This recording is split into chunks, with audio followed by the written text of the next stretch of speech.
this tutorial, I'm going to show you 5 gimbal moves plus one bonus one at the end. I will also mention what lens I recommend for each shot and when you should use them. These are some of my favorite moves. We will start with a very basic one and then we build more complex movements on top of it.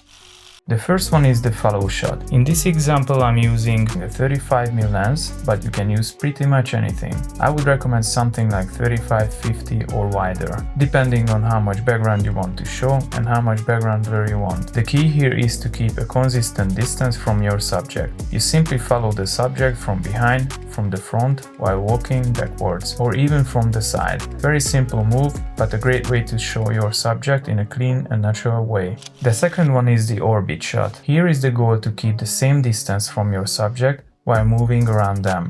You also want to keep the subject in the same position in your frame. As you move, the background changes, the subject stays stable. This creates a very cinematic and dramatic look. The longer the focal length, the faster the background will move, but it also becomes much harder to track your subject. That's why I usually recommend a 35mm. It gives you a good balance between control and background movement. You can also try 85 and above. It will have much more dynamic background movement, but it is also much more difficult to keep the subject in the same position. The third move is combination of the first two.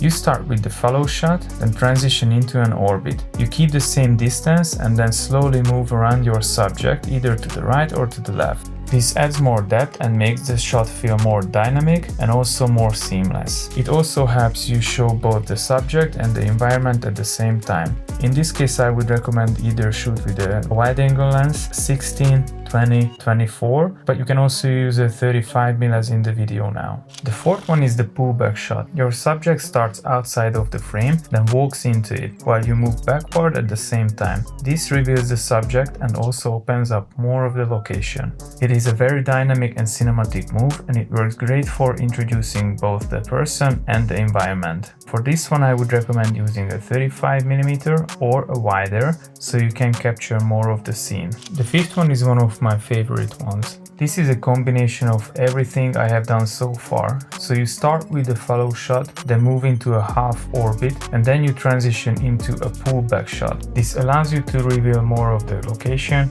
and create more complex cinematic movement. For this one, I would recommend using a wider lens, something like 16, 20 or 24mm. In this video, I'm still using the 35mm, which also works, but in order to make it work, I had to move much faster than if I was shooting with a wider lens. And finally, the bonus move is the jib shot. This is where you either raise or lower the gimbal while keep your subject in the frame.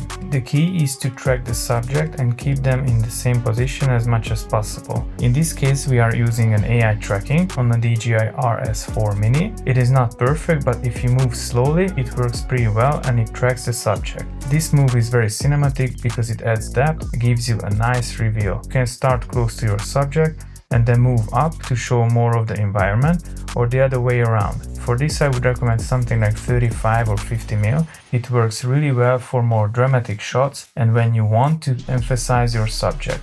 These are the moves I use in most of my videos, and honestly, they wouldn't have been possible without a gimbal. I have used quite a few over time. Right now I'm using the DJI RS4 Mini and it has been really great. I have taken it on multiple trips and it's super light, easy to use, and it's perfect for this kind of shooting. If you're thinking about getting a gimbal that is lightweight, it's definitely this one I can recommend. If you enjoyed the video, make sure to give it a thumbs up and subscribe for more content like this. Let me know in the comment section if you want to see more videos like this. I would love to create more. Thanks for watching and I will see you in the next one. Take care.